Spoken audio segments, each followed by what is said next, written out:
Greetings, welcome back to Black Bear News, where we are discussing abrupt environmental destruction, abrupt climate collapse. It's also another great term I like to see and I like to use. Because climate collapse is what's happening. And darn if I didn't actually look up something that I wanted to look up before I started this video. I guess I don't really need an article to read, but maybe not. Where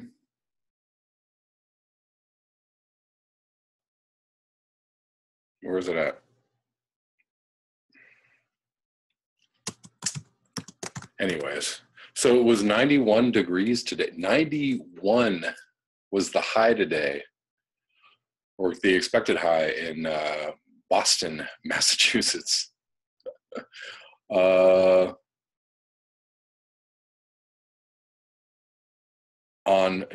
May, what is it? May 3rd is what the day is today. That is amazing. That is fairly amazing. I mean, 91 degrees isn't a temperature that Boston sees in the middle of summer much. I mean, it's just not, that's, not something that happens all that often for that area. And pretty freakishly warm weather all over the East Coast. I saw a friend of mine in Baltimore saying that, it was incredibly hot there. See if I can get this article to come up so I can just kind of read it. Maybe it won't come up for me. Maybe I'll just let it keep loading. So I'm going to at least move on to more heat waves. I was just reading about the heat wave in India yesterday. This is from yesterday, May 2nd. On Sweltering Planet, hottest April temperature ever recorded on Earth hits Pakistan. Hottest April temperature ever recorded on Earth hits Pakistan. This is from Common Dreams.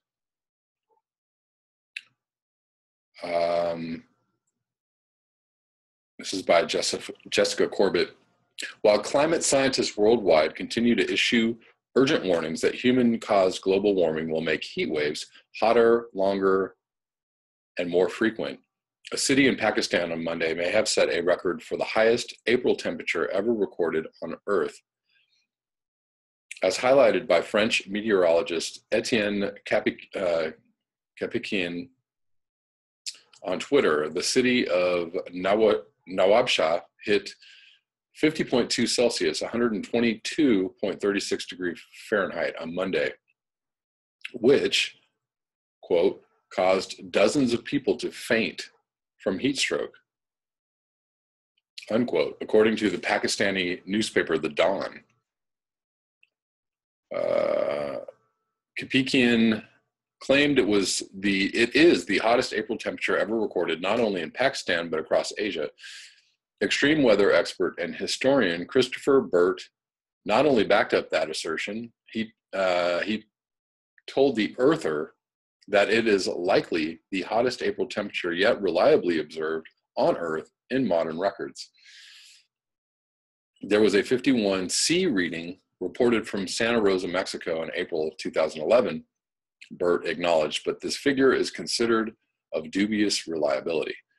This is the second straight month that Nawabshah has broken an extreme heat record. The city hit 45.5 degrees Celsius, 113 degrees, almost 114 degrees Fahrenheit in March, Pakistan's highest ever for that month. Wow. We're in an El Nino, a non-El Nino year, and we are having back-to-back record-breaking months of high temperatures somewhere on the Earth. And as Kapikian and 350.org co-founder Bill McKibben pointed out, it's also the second year in a row that Pakistan set a record for the month. Second year in a row, non-El Nino year. On April 19th, 2017, the temperature in Locarno soared to 50 degrees Celsius, 122 Fahrenheit. The potential new record temperature even surpasses the highest that was recorded during an unbelievable heat wave that struck the region in June of 2015, killing hundreds of people and forcing Pakistani officials to declare a state of emergency for hospitals. As the Washington Post noted, the reading in Nawabshah adds to a long list of international hot weather extremes since 2017, which includes Spain's and Iran's highest temperatures ever recorded last summer, and Pakistan breaking the monthly world record when the temperature reached 53.5 Celsius, 128.3 Fahrenheit, in Turbat last May.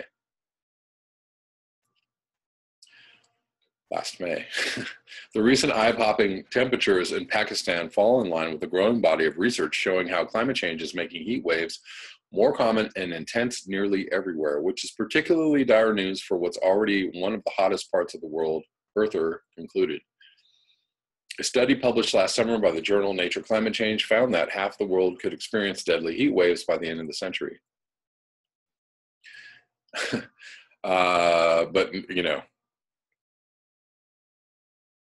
we're already experiencing deadly heat waves right now, but that means half the world. So what does that mean? Half the world, like at one time? Half the world all the time? By the end of the century, that's a long time from now. The research, combined with the record-breaking temperatures, bolsters calls to ramp up efforts to reduce greenhouse gas emissions that are fueling global warming.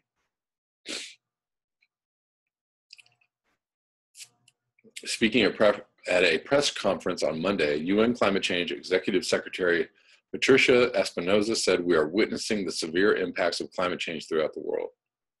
Every credible scientific source is telling us that these impacts will only get worse if we do not address climate change, and it also tells us that our window of time for addressing it is closing very soon," Espinosa added. "We need to dramatically increase our ambitions."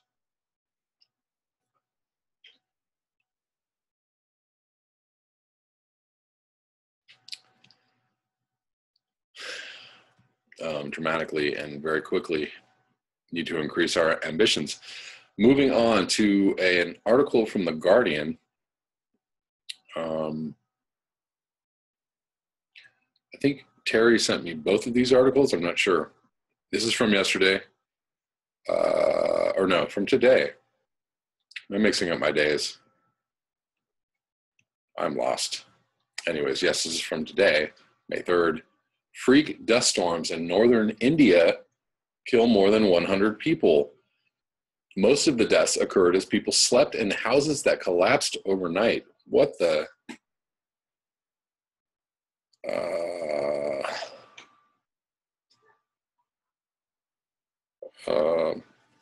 Severe dust storms across northern India have killed more than 100 people, destroyed homes, and left hundreds without electricity.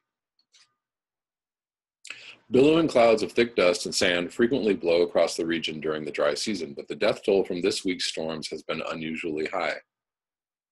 There were 73 confirmed deaths in Uttar Pradesh state, most in Agra district, where the Taj Mahal is located. Another 36 died in Rajasthan,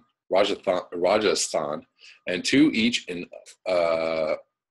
Uttarakhand and Madhya Pradesh. The death toll in all 4 states could still rise. The destruction has extended to Punjab, where 2 died, and Haryana, where trees were uprooted and power supplies cut by the squall. Less intense storms in Delhi caused traffic jams and flight diversions. At least 160 animals also died in the storms, according to officials in Uttar Pradesh. The dust clouds were trailed by thunder and lightning storms, heavy rain, and strong winds that were expected to last another 24 hours at least.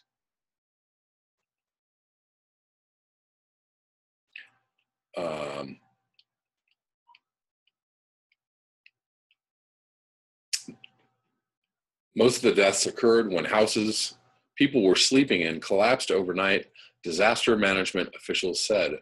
Falling pylons and trees also contributed to the death toll. The dust storms are created by a rapid ascent of warm air, which creates a vacuum that air closer to the ground rushes to fill, taking sand and dust with it. Meteorologists said abnormally high temperatures in past weeks had contributed to the disaster. It can be called a freak accident. Mahesh Palawat, a meteorologist at the private forecaster SkyMet Weather, told the Hindustan Times. Dust storms are usually not this intense, nor do these systems cover such a large area. India's Prime Minister Narendra Modi, who is in southern India campaigning ahead of an important state election, said he was saddened by the loss of life. Condolences to the bereaved families, he tweeted. May the injured recover soon. Another 14 people were killed in the southern state of Andhra Pradesh, which was hammered by more than 41,000 lightning strikes on Wednesday, disaster officials said. Dust storms last month killed at least 19 people in Rajasthan and 15 people in Uttar Pradesh, where they also damaged the Taj Mahal. Heritage officials said the monument had not been affected by the past week's storms. Crazy. Isn't this what, Guy McPherson predicted, when people pressed him for what it might look like when the climate, when the environment does finally collapse? What does it look like? And he was talking about, he's been talking about, high temperatures and high humidity. I guess it would be called wet bulb temperatures, but he also had talked about dust storms, like really intense and insane dust storms coming and choking everybody out. Things are starting to look a little bit wild.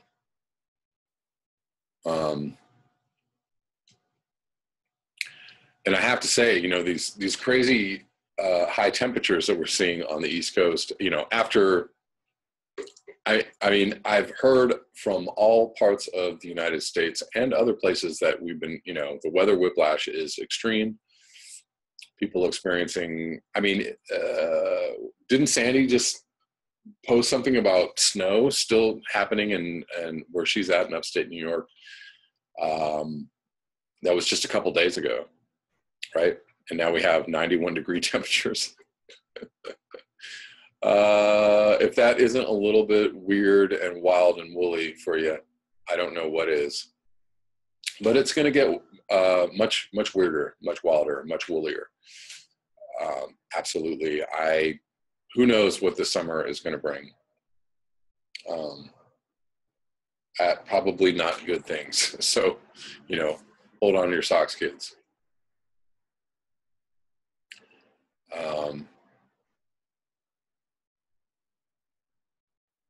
And let me just take one moment to say that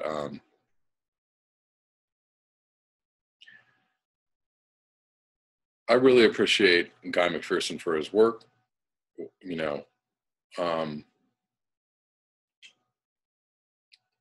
glad kind of that the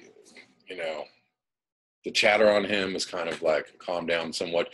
We would all not be here. I'm extremely confident in saying that none of us would be here on this channel without Guy McPherson's work. Really important work that he has done to enlighten people and to bring this clarity to what is going on for people to understand. And people still malign him and still like, oh, he's a nut and I can't believe his predictions, that he's insane. blah, blah, blah. But the reality is that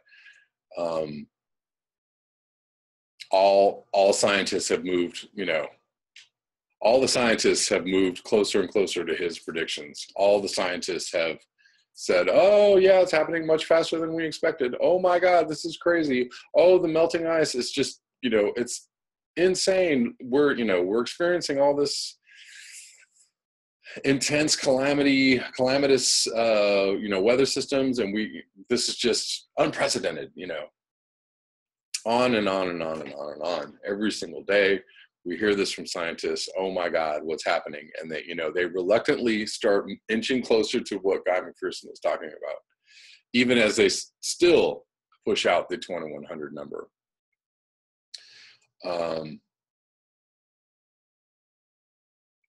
The problem is that if we have any kind of major climate chaos or climate collapse that, affects our just-in-time delivery system, affects our energy deliveries, affects our food deliveries, affects our ability to grow crops.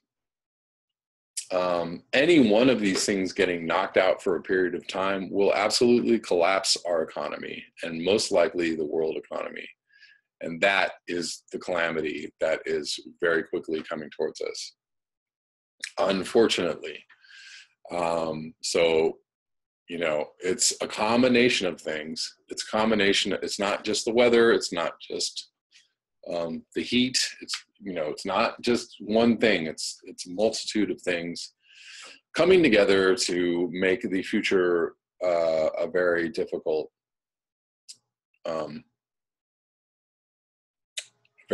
reality for a lot of us. So, as much as I like to think of a way out of what is going to be happening soon, as much as I encourage people to take steps to mitigate, to take steps to get themselves, to wean themselves off the teat of industrial civilization, please do so as quickly as you can. Or at least take some take some steps in preparation, if that is your choice. If that's not your choice, don't worry about it. And you're okay for doing that too. We all have our paths.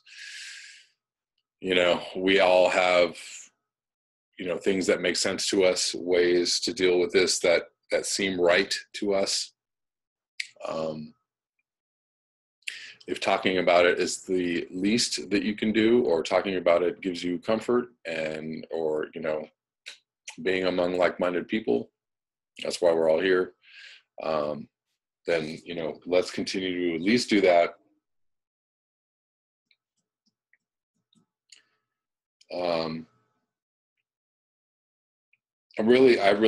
Personally, I need to start having some conversations with people. I've tried to over the past year or two have some conversations with some close loved ones about what the very near future is going to look like, and I really need to push past.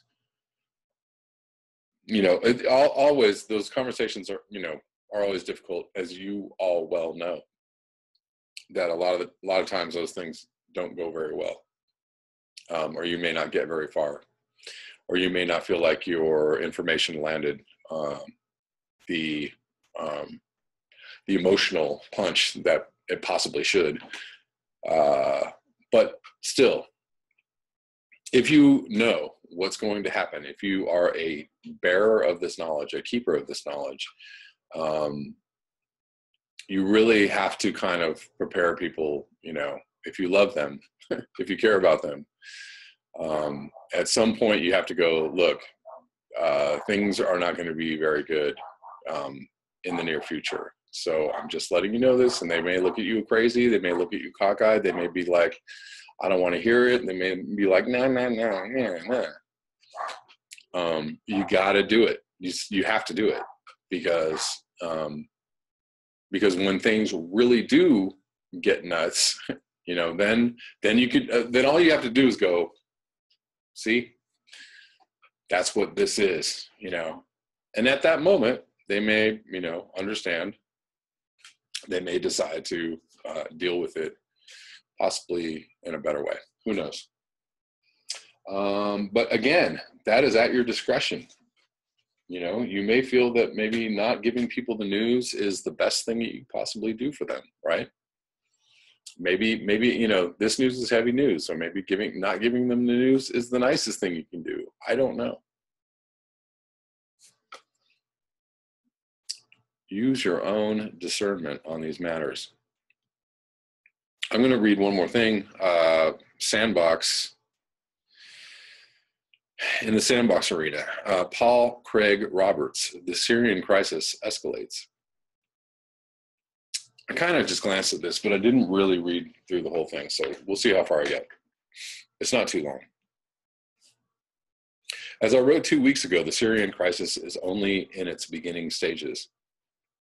The assault on Syrian military positions last night, I think this is like maybe a week or two old. Oh my God, this is from January.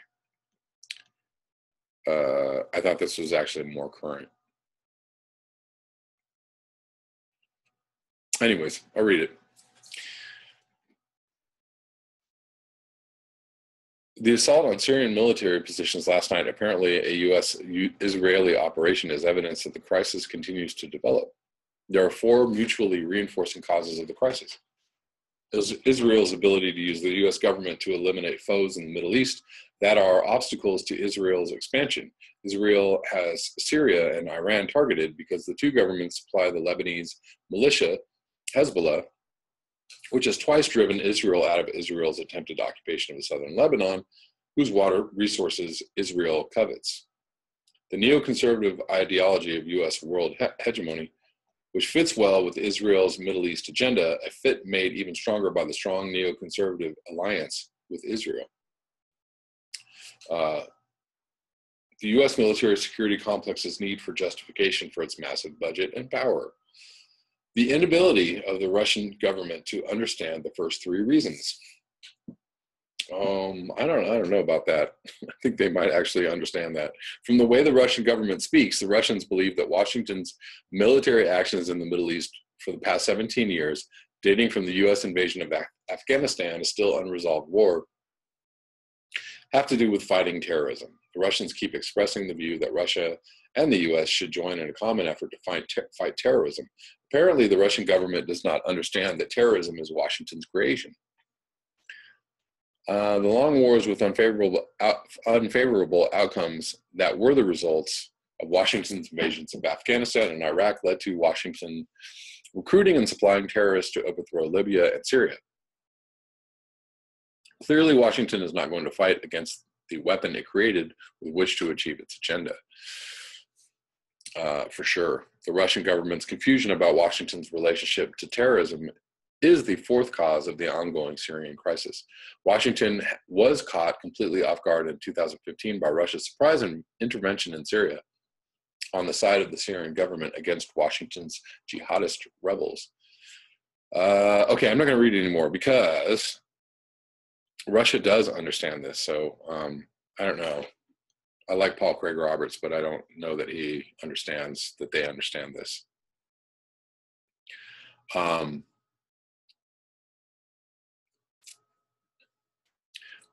Putin has said with his own mouth, and I've seen videos of him saying that the U.S. has created the terrorists that were fighting in Syria. So they know damn well that that it's fake.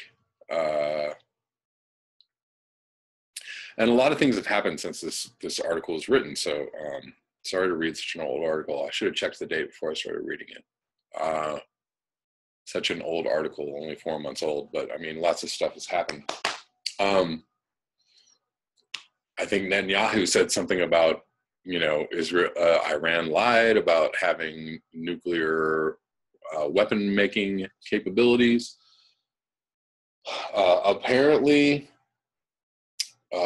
from sources on the inside, apparently there was a huge Israeli strike like 2 days ago in Syria, and a bird has word that what they were striking was an actual, like a satellite nuclear facility run by Iran.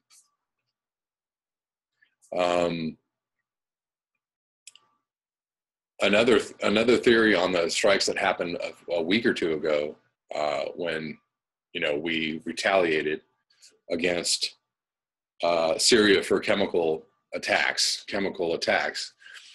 that basically we were taking out an actual deep state facility, like, you know, something that was being run by our operatives, or, you know, people affiliated with the U.S. Basically, we were taking out our own, like, some rebel positions. This is also alleged. But hey, was there any retaliation from Russia? You know, Russia was like, we're ready to, you know, get you guys, and we're ready to strike back. And we went in and bam, bam, bam, and shot all this stuff up, and utter silence after that. Like zero. Not even a word. Not even like, hey, you guys, don't do that.